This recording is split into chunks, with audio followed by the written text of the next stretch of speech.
विजय दिवस और वीर सैनिकों को श्रद्धापूर्वक नमन करता हूं। साथियों, आज का भारत अपने वीरों को सिर्फ याद ही नहीं करता, बल्कि नई पीढ़ी कारगिल की ऊंची ऊंची चोटियां, कठिन मौसम, दुश्मन की चुनौती, हर परिस्थिति हमारे सैनिकों के सामने थी, लेकिन उनका हौसला हर चुनौती से बड़ा था। उन्होंने मां भारत की रक्षा के लिए अपना सर्वस्व अर्पित कर दिया। आज कारगिल विजय दिवस पर मैं सभी वीर शहीदों और वीर सैनिकों को श्रद्धापूर्वक नमन करता हूं। साथियों, आज का भारत अपने वीरों को सिर्फ याद ही नहीं करता, बल्कि नई पीढ़ी तक उनकी गाथा भी पहुंचाता है। इसी भावना से इस वर्ष एक विशेष शौर्य विजय यात्रा निकाली गई है। 14 जुलाई को दिल्ली के नेशनल वॉर मेमोरियल से शुरू हुई यह मोटरसाइकिल यात्रा द्रास के करगिल वॉर मेमोरियल तक पहुंचेगी। इसका संदेश है one ride, one nation, one salute. ये यात्रा हमें याद दिलाती है कि राष्ट्र के लिए दिया गया बलिदान कभी भुलाया नहीं जा सकता। साथियों, आज भारत अपने सैनिकों के साहस के साथ साथ अपनी तकनीकी क्षमता को भी लगातार मजबूत कर रहा है। कुछ दिन पहले भारतीय नौसेना में आईएनएस महेंद्रगिरी शामिल किया गया। यह आधुनिक जंगी जहाज भारत में ही डिजाइन किया गया है, भारत में ही बना है। इसमें 75% से अधिक स्वदेशी सामग्री का उपयोग हुआ है। यह आत्मनिर्भर भारत की बढ़ती शक्ति का प्रतीक है। इसी महीने डीआरडीओ ने Pinaka long range guided rocket का भी सफल परीक्षण किया। इस सफलता के पीछे हमारे वैज्ञानिकों और इंजीनियरों का सामूहिक परिश्रम है। 2-3 दिन पूर्व ही डीआरडीओ ने कुशा मिसाइल का भी सफल परीक्षण किया है। साथियों, आज रक्षा उत्पादन हो, रक्षा निर्यात हो या मित्र देशों के साथ राजनीतिक सहयोग, भारत लगातार नई ऊंचाइयों की ओर बढ़ रहा है। इस महीने की शुरुआत में मैं इंडोनेशिया में था, जहां ब्रह्मोस और अस्त्र मिसाइलों के लिए एक बड़ा समझौता हुआ है। दुनिया का भरोसा भारत के रक्षा उपकरणों और तकनीक पर बढ़ रहा है। आइए इस करगिल विजय दिवस पर हम अपने अमर शहीदों को नमन करें और एक सुरक्षित, सक्षम और आत्मनिर्भर भारत के निर्माण का अपना संकल्प और मजबूत करें। मेरे प्यारे देशवासियों, मन की बात के पिछले एपिसोड में मैंने आपसे कैच द रेन अभियान की चर्चा की थी। मैंने आग्रह किया था कि बारिश की हर बूंद को सहेजने के इस अभियान को जन आंदोलन बनाएं। कैच द रेन का संदेश बहुत सीधा है। जहां बारिश गिरे, जब बारिश गिरे, पानी को वहीं सहेजिए। इसलिए 4 जुलाई से देश भर में एक विशेष अभियान भी चलाया जा रहा है। इसके तहत बारिश के पानी के संचयन, ग्राउंड वाटर रिचार्ज, पुराने जल स्रोतों के पुनर्जीवन और वृक्षारोपण को नई गति दी जा रही है। मुझे बहुत खुशी है कि गांव हो या शहर, पंचायतें हो या सामाजिक संस्थाएं, हर जगह लोगों ने बढ़ चढ़कर भागीदारी की है। कहीं पुराने तालाबों से गाद निकाली जा रही है, कहीं कुआं और बावड़ियों को फिर से जीवन दिया जा रहा है। बंद पड़े बोरवेल अब ग्राउंड वाटर रिचार्ज का माध्यम बन रहे हैं। साथियों, मध्य प्रदेश के सीधी जिले में करीब 1,500 तालाब बनाए गए हैं। नरसिंहपुर में अमृत सरोवरों को संवारा गया है। महाराष्ट्र के नासिक में बड़ी मात्रा में पानी सहेजने की क्षमता विकसित हुई है। आंध्र प्रदेश के नंदयाल में सभी ग्राम पंचायतें इस अभियान से जुड़ी हैं और पुराने तालाबों को फिर से उपयोगी बनाया गया है। हमारे शहर भी पीछे नहीं है। छत्तीसगढ़ के कोरबा, ओडिशा के भुवनेश्वर और आंध्र प्रदेश के विजयनगरम इस अभियान के उत्साहजनक परिणाम दिखाई दे रहे हैं। आइए हम भी अपने आसपास किसी एक तालाब, कुएं या बावड़ी की जिम्मेदारी लें, पानी की हर बूंद बचाएं। आज बचाई गई हर बूंद आने वाली पीढ़ियों के भविष्य की सबसे बड़ी पूंजी है। मेरे प्यारे देशवासियों, कुछ ही दिन पहले ग्लासगो में कॉमनवेल्थ गेम्स शुरू हुए हैं। हर देशवासी भारतीय दल को निरंतर अपनी शुभकामनाएं दे रहा है। उनकी कामना है कि सभी खिलाड़ी और एथलीट बेहतरीन प्रदर्शन करें और लोगों का दिल भी जीते। साथियों, हमारे युवाओं ने हाल के दिनों में स्पोर्ट्स में कई शानदार उपलब्धियां हासिल की हैं। पीवी सिंधु बैडमिंटन में जापान ओपन का खिताब जीतने वाली पहली भारतीय बन गई हैं। उनकी इस उपलब्धि पर पूरे देश को गर्व है। भारतीय महिला क्रिकेट टीम ने भी लंदन में लॉर्ड स्टेडियम में अपना पहला टेस्ट मैच जीता है। यह एक ऐतिहासिक जीत है। हमारी टीम ने 270 रनों के बड़े अंतर से यह मुकाबला जीता। लेकिन बात सिर्फ इतनी सी नहीं है। लॉर्ड्स के लंबे इतिहास में यह महिलाओं की टीम का पहला टेस्ट मैच था। 1983 में इसी मैदान पर भारत ने अपना पहला क्रिकेट विश्व कप जीता था। अब हमारी नारी शक्ति ने यहां देश का नाम रोशन किया है। साथियों, कुछ छोटे प्रयास ऐसे भी होते हैं जो बहुत मायने रखते हैं। मुझे केरलम में एर्नाकुलम के साउथ चित्तूर में स्पोर्ट्स के ऐसे ही एक प्रयास के बारे में पता चला है।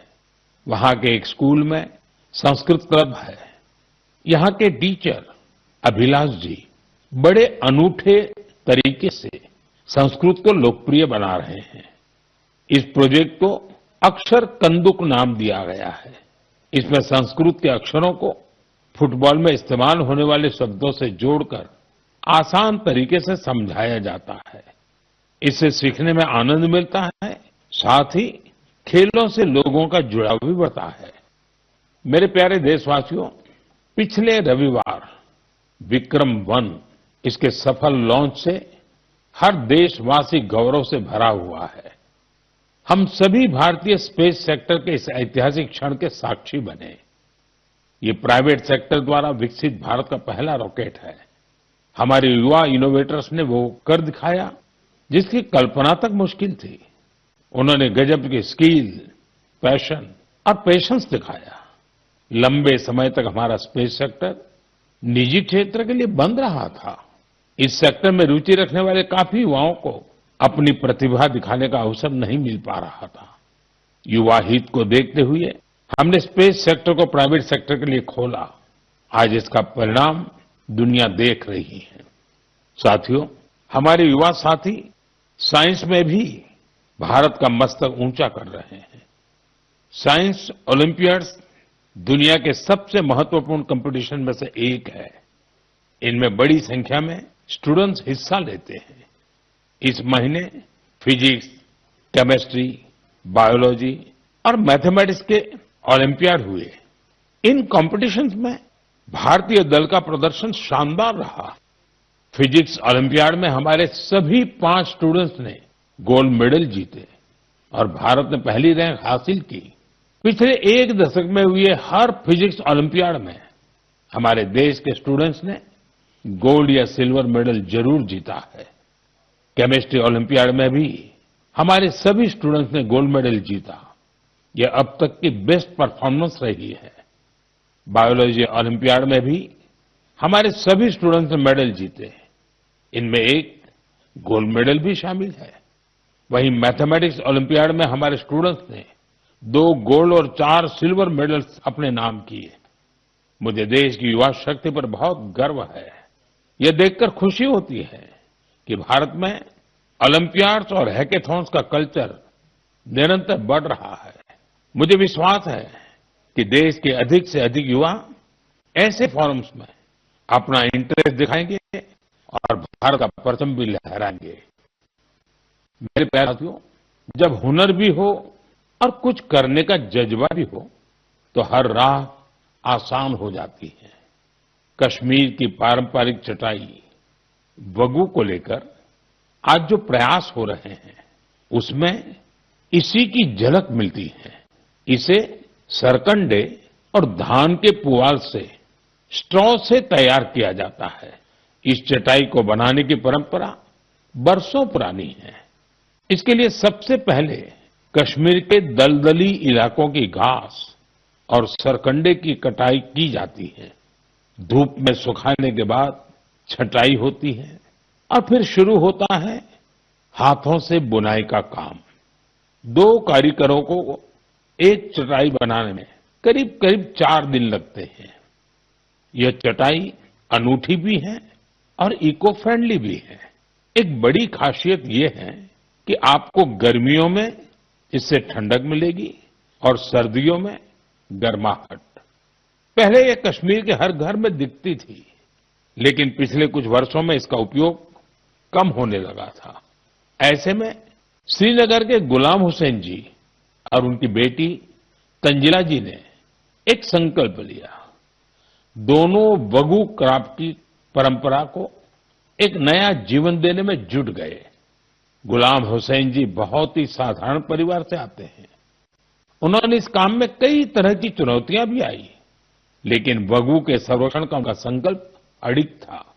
देखते ही देखते उनके इस प्रयास से बहुत सारे लोग जुड़ते चले गए। गुलाम हुसैन जी ने इस कौशल को खूब बढ़ाया। अपने मिशन में उन्हें स्थानीय स्तर पर सरकारी सहयोग भी मिला। आज तेजी से लोकप्रिय हो रहा वगु देश के अन्य हिस्सों में भी पहुंच रहा है। मुझे इस प्रयास से जुड़े सभी लोगों पर बहुत गर्व है। आज हम सभी का लोकल प्रोडक्ट्स पर जोर है। हम वोकल फॉर लोकल के मंत्र को लेकर चल रहे हैं। ऐसे में कश्मीर का वगु भी आपके घर का हिस्सा बने, इस पर एक बार जरूर सोचिएगा। साथियों, हमारे देश में चाय सिर्फ एक पेय नहीं है, ये अपनापन भी है। सुबह की शुरुआत हो, दोस्तों की मुलाकात हो या परिवार के साथ कुछ पल बिताने हो, चाय हर मौके का हिस्सा बन जाती है। वैसे तो आप भी भलीभांति जानते हैं मेरा चाय से रिश्ता क्या है, लेकिन आज मैं जिस चाय की चर्चा कर रहा हूं उसने सिर्फ स्वाद ही नहीं दिया, बल्कि अनेक बहनों के जीवन में आत्मनिर्भरता की नई खुशबू भी घोल दी है। उत्तर प्रदेश के बिजनौर जिले के लखीवाला गांव में सेल्फ हेल्प ग्रुप से जुड़ी महिलाओं ने विदुर प्रेरणा स्वदेशी हर्बल टी तैयार की है। इसमें लेमन ग्रास, गिलोय, मुलेठी, तुलसी, कच्ची हल्दी, दालचीनी, इलायची और सौंफ जैसी प्राकृतिक सामग्रियां शामिल है। अपने अनोखे स्वाद और गुणों की वजह से इस चाय ने बहुत कम समय में लोगों के बीच खास पहचान बना ली। प्रयागराज के महाकुंभ और दिल्ली के इंटरनेशनल फूड फेस्टिवल में इस हर्बल चाय को खूब सराहना मिली। विदेशों से आए लोगों ने भी इसमें दिलचस्पी दिखाई। साथियों, सबसे प्रेरक बात इसकी शुरुआत है। ये पूरा प्रयास सिर्फ 1 लाख रुपये से शुरू हुआ था। आज यह ब्रांड देश के बड़े संस्थानों तक पहुंच चुका है। ये पहल हमें बताती है कि जब स्थानीय ज्ञान, प्रकृति और महिलाओं का आत्मविश्वास साथ आते हैं तो एक छोटा सा प्रयास भी बड़े बदलाव की शुरुआत बन जाता है। मेरे प्यारे देशवासियों, आज देश भर में एक पेड़ मां के नाम अभियान के माध्यम से लोग प्रकृति के प्रति अपना दायित्व निभा रहे हैं। जब समाज इस भावना से जुड़ता है तो बहुत सुंदर और प्रेरक उदाहरण सामने आते हैं। साथियों, अहमदाबाद में जन भागीदारी की अद्भुत शक्ति दिखाई दी है। भाड़ज क्षेत्र में 1 घंटे के भीतर 3.5 लाख से अधिक पौधे रोपे गए। इसमें 25,000 से अधिक लोग जुटे। स्कूली बच्चे, एनसीसी कैडेट्स, स्वयंसेवक और आम नागरिक सभी ने इस अभियान में हिस्सा लिया। आने वाले वर्षों में यही पौधे एक घने शहरी वन का रूप लेंगे। इस प्रयास को Guinness book of world record में दर्ज किया गया है। साथियों, एक पेड़ मां के नाम अभियान के तहत यूपी में भी जन शक्ति का अद्भुत संकल्प देखने को मिला है। वहां एक ही दिन में 12 जुलाई को 35 करोड़ से अधिक पौधे लगाए गए हैं। यूपी का सांसद होने के नाते मेरे लिए ये भी विशेष गर्व की बात है। मेरे प्यारे देशवासियों, पेड़ केवल मनुष्यों के लिए नहीं होते, वे अनगिनत जीवों के घर भी होते हैं। गुजरात के गीर के जंगलों में करीब 60 वर्षों बाद इंडियन ग्रे हॉर्नबिल फिर से बसेरा बना रहा है। ये गीर में बरसों से हो रहे संरक्षण और पुनर्स्थापन के प्रयासों का परिणाम है। हॉर्नबिल को जंगलों का किसान कहा जाता है। ये फल खाते हैं और बीजों को दूर दूर तक पहुंचाते हैं। उन्हीं बीजों से जंगल में नए पेड़ उगते हैं। इस तरह एक पक्षी जंगल को फिर से हरा भरा बनाने में मदद करता है। मैं आप सभी से कहूंगा, हम सभी अपने जीवन के किसी विशेष अवसर को प्रकृति से जरूर जोड़ें। एक पेड़ मां के नाम लगाएं। आज का लगाया एक छोटा सा पौधा आने वाली पीढ़ियों के लिए हरियाली, स्वच्छ हवा और सुंदर भविष्य की विरासत बन सकता है।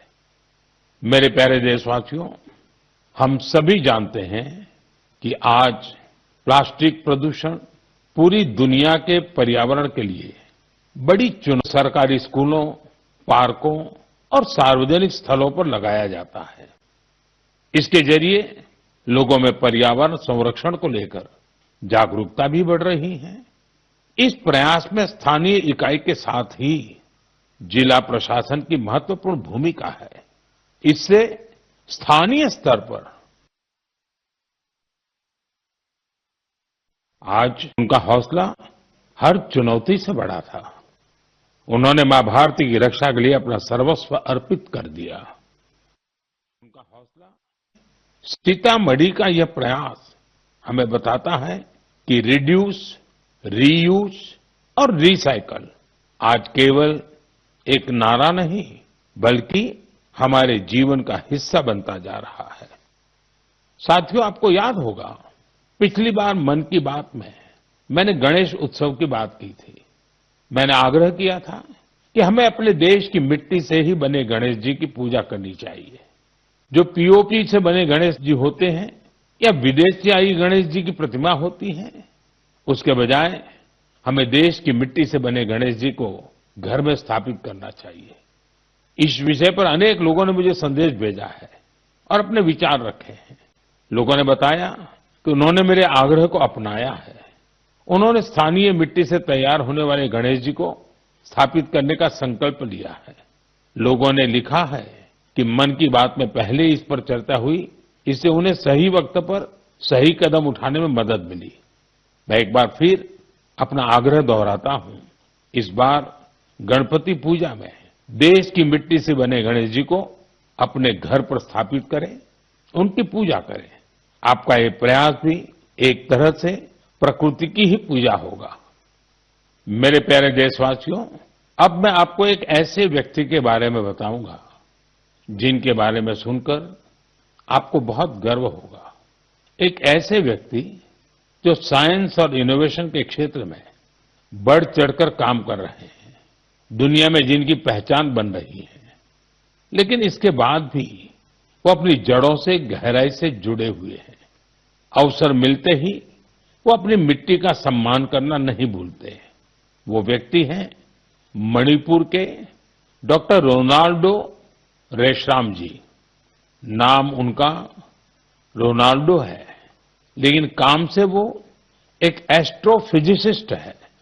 वे जापान में काम करते हैं और यंग गैलेक्सीज के एक विशाल समूह की खोज करने वाली टीम का हिस्सा रहे हैं। आप जानना चाहेंगे कि उन्होंने आखिर किया क्या है? दरअसल उन्होंने इस पूरे समूह का नाम मणिपुर की एक खूबसूरत झील से जोड़कर लोकटक प्रोटो क्लस्टर रखा है। लोकटक ताजे पानी की बहुत बड़ी झील है। लोकटक लेक में तैरती हुई फुमड़ी मिलकर एक अनोखा लैंडस्केप बनाती है। ऐसा लगता है कि विशाल समंदर में छोटे छोटे द्वीप तैर रहे हो। उसी प्रकार यूनिवर्स में ये यंग गैलेक्सी भी एक विशाल संरचना का निर्माण करती है। आज मणिपुर की लोकतक केवल देश के मैप पर ही नहीं बल्कि विशाल ब्रह्मांड में भी अपनी चमक बिखेर रही है। यह उपलब्धि हर भारतीय का गौरव बढ़ाने वाली है। इससे हमारे युवा साथियों को सीख मिलती है कि वे अपनी परंपरा से जुड़े रहकर भी नई ऊंचाइयों को छू सकते हैं। ये ऐसी जड़ें हैं जो सितारों की दुनिया को भी जगमगा सकती हैं। मेरे प्यारे देशवासियों, कुछ ही दिनों बाद 7 अगस्त को हमारा देश नेशनल हैंडलूम डे मनाएगा। इस अवसर पर हम अपने बुनकर भाई बहनों के कौशल और उनकी सृजनशीलता का उत्सव मनाते हैं। हमारे साथ ही पीढ़ियों से चली आ रही परंपराओं को आगे बढ़ा रहे हैं। साथियों, हथकरघे से बना हर परिधान किसी न किसी क्षेत्र, समुदाय और इससे जुड़े असंख्य लोगों की कहानी को सामने लाता है। ये वो लोग हैं जो गर्व के साथ भारत की सांस्कृतिक विरासत को संजोने में जुटे हैं। आज के दिन मेरा आग्रह है कि हम हस्तकला को प्रोत्साहित कर अपने बुनकर साथियों का सम्मान करें। आइए हम वोकल फॉर लोकल की भावना को और सशक्त करें। साथियों, आज देश में जिस तरह हैंडलूम को बढ़ावा दिया जा रहा है, उससे बड़ी संख्या में लोगों का जीवन बेहतर हो रहा है। पोचमपल्ली से पटना और कुथमपल्ली से कच्छ तक इसके कई उदाहरण देखने को मिलते हैं। आज ऐसे कई लोग और समूह हैं जो हैंडलूम की हमारी गौरवशाली परंपरा को नई ऊर्जा और पहचान दे रहे हैं। कोई पोचमपल्ली इक्कत की सुंदर परंपरा को आगे बढ़ा रहा है, तो कोई महिला बुनकरों को जोड़कर वूल प्रोडक्ट्स बना रहा है। कुछ लोग केरलम की पारंपरिक कसाऊ कला को संरक्षित कर रहे हैं। इससे हमारी माताओं बहनों को रोजगार भी मिल रहा है। साथियों, एक और विषय जिसका मैं विशेष रूप से उल्लेख करना चाहूंगा वह है खादी। हम सभी जानते हैं कि खादी महात्मा गांधी को बहुत प्रिय थी। बीते कुछ वर्षों में खादी काफी लोकप्रिय हुई है। पिछले 12 वर्षों में इसकी बिक्री 6 गुना बढ़ी है। बिक्री का यह आंकड़ा अब 8,000 करोड़ रुपए के करीब पहुंच चुका है। मेरा आप सभी से आग्रह है कि आने वाले त्योहार में खादी का कोई न कोई, हैंडलूम का कोई न कोई, हैंडीक्राफ्ट का कोई न कोई प्रोडक्ट जरूर खरीदें। मेरे प्यारे देशवासियों, अगर आपसे पूछा जाए कि भारत के कितने तरह के म्यूजिकल इंस्ट्रूमेंट्स हैं, तो आप सोच में पड़ जाएंगे। ऐसा इसलिए क्योंकि हमारे यहाँ बहुत से वाद्य यंत्र और उनसे जुड़ी परंपराएं हैं। इसी तरह का एक इंस्ट्रूमेंट है त्रिपुरा का चोंग प्रेंग। यह वहां की ट्राइबल कम्युनिटीज में काफी लोकप्रिय है। बांस से बने इस वाद्य यंत्र में 3 तार होते हैं। इससे निकली धुन बहुत मधुर होती है, जो सरोद से मिलती जुलती है। कुछ वजहों से युवाओं के बीच इसकी लोकप्रियता कम होने लगी थी। ऐसे में सूरज कुमार देव वर्मा जी ने इसे फिर से लोकप्रिय बनाने का संकल्प लिया। आज उनका प्रयास रंग ला रहा है। ये चोंग प्रेंग के साथ ही वहां के अन्य पारंपरिक वाद्य यंत्रों पर भी परफॉर्म करते रहे। Boro folk songs, Baul songs, Bengali folk उन्हें खूब भाता है। अब मैं आपको एक छोटी सी क्लिप सुनाना चाहता हूं। इस संगीत को आप कभी भूल नहीं पाएंगे।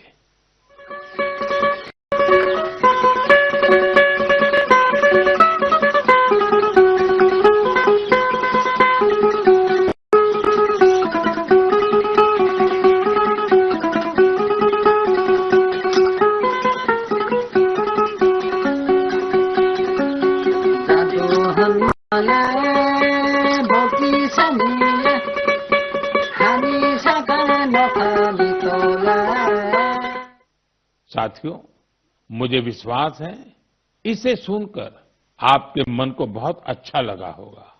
मुझे देव वर्मा जी पर बहुत गर्व है।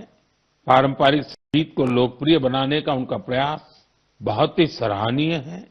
मेरा आग्रह है कि आप भी अपने आसपास के पारंपरिक वाद्य यंत्र की जानकारी सोशल मीडिया पर जरूर शेयर करें। आपकी यह कोशिश दूसरों को भी पारंपरिक भारतीय संगीत से जरूर जोड़ेगी। मेरे प्यारे देशवासियों, कल 27 जुलाई को भारत रत्न डॉक्टर एपीजे अब्दुल कलाम जी की पुण्यतिथि है। डॉक्टर कलाम के व्यक्तित्व में कई प्रेरक रूप थे, लेकिन उनके हृदय के सबसे करीब एक शिक्षक की भूमिका थी। वे बच्चों और युवाओं को बड़े सपने देखने के लिए प्रेरित करते थे। संयोग से इसी हफ्ते हम गुरु पूर्णिमा का पावन पर्व मनाएंगे। हमारे माता पिता हमारे पहले गुरु होते हैं। स्कूल के शिक्षक हमें अक्षर ज्ञान देते हैं। गुरु पूर्णिमा ऐसे सभी गुरुओं के प्रति कृतज्ञता जताने का अवसर है। मैं देश के सभी शिक्षकों और गुरुजनों को श्रद्धापूर्वक प्रणाम करता हूं। साथियों, कुछ ही सप्ताह बाद हम अपनी स्वतंत्रता का महापर्व भी मनाएंगे। 15 अगस्त हर भारतीय के लिए गर्व का दिन है। ये उन असंख्य वीरों को याद करने का दिन है जिन्होंने भारत माता की स्वतंत्रता के लिए अपना सब कुछ समर्पित कर दिया। उनके त्याग और तपस्या की वजह से आज हमारे हाथ में तिरंगा है। इस तिरंगे में हमारे संविधान के आदर्श हैं। साथियों, पिछले कुछ वर्षों में हर घर तिरंगा अभियान ने पूरे देश को एक अद्भुत भावना से जोड़ा है। हर घर, हर गली में तिरंगे का उत्सव दिखाई देता है। इस वर्ष भी हमें हर घर तिरंगा अभियान को पूरे उत्साह के साथ आगे बढ़ाना है। अपने घर पर पूरे सम्मान के साथ तिरंगा फहराना है। साथियों, हर वर्ष 15 अगस्त से पहले आप मुझे बहुत से विचार और सुझाव भेजते हैं। इस वर्ष भी आप अपने विचार माईगोव पर जरूर साझा कीजिए। मुझे आपके सुझावों का इंतजार है। साथियों, मन की बात में आज इतना ही। अगले महीने हम फिर मिलेंगे देशवासियों की अनेक नई उपलब्धियां और प्रेरक प्रयासों के साथ। तब तक के लिए मुझे अनुमति दीजिए। बहुत बहुत धन्यवाद। नमस्कार।